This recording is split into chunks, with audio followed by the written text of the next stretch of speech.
Bonjour, je m'appelle Christian Dumois, j'ai 59 ans. J'ai quitté le lycée, j'avais 17 ans. Je vais vous raconter un petit peu mon histoire pour faire connaissance. J'ai quitté le lycée, j'avais 17 ans. Je ne l'ai pas quitté de mon plein gré, hein, ça les arrangeait à eux de me mettre dehors. Donc je suis parti, on m'a dit il n'y a rien à faire dans le lycée, donc je suis parti. Et puis là j'ai commencé plein de petits milots.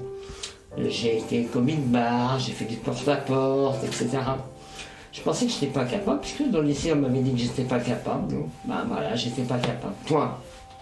Et puis un jour, j'ai passé un test psychotechnique avec une compagnie d'assurance. Et là, l'inspecteur de la compagnie me dit que j'avais un QI au-dessus de la moyenne.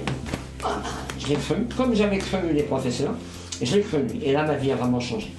Comme quoi, les croyances, c'est important. Ma vie a changé, effectivement, à 29 ans, je créais mon cabinet d'assurance. Je faisais partie du top 10 des 10 meilleurs assureurs en France.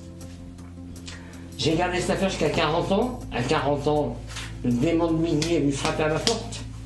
Le démon de midi, c'est une Brésilienne, et donc je suis parti avec elle au Brésil pour faire fortune dans le nouveau monde, comme on dit.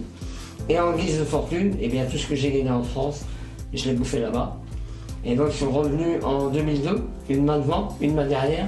J'avais plus rien, j'avais perdu absolument tout, y compris la confiance en moi. C'était assez long à la faire revenir à un haut niveau.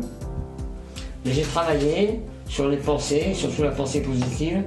Et donc j'ai pu me refaire une santé financière, puisque j'ai pris la direction d'un groupe de 150 personnes de commerciaux à manager dans le domaine de la finance. On en parlera dans d'autres vidéos. Et puis, deuxième partie de ma vie, en 4 ans, j'ai perdu mon père, ma mère et mes 2 sœurs. Donc choc psychologique grave, ça a déclenché ce que ça devait déclencher, c'est un cancer. Et donc je suis opéré du cancer de la gorge en avril 2011, d'où le léger défaut de prononciation que vous entendez. Ça va mieux, hein, j'ai repris, ça se voit, hein, j'étais tombé à 52 kg, mais ça va mieux. Okay.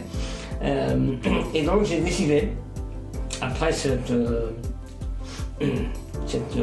maladie, cette tragédie, même on peut dire dans la vie, de revoir ma façon de voir les choses et de partager mon savoir, de partager mes connaissances.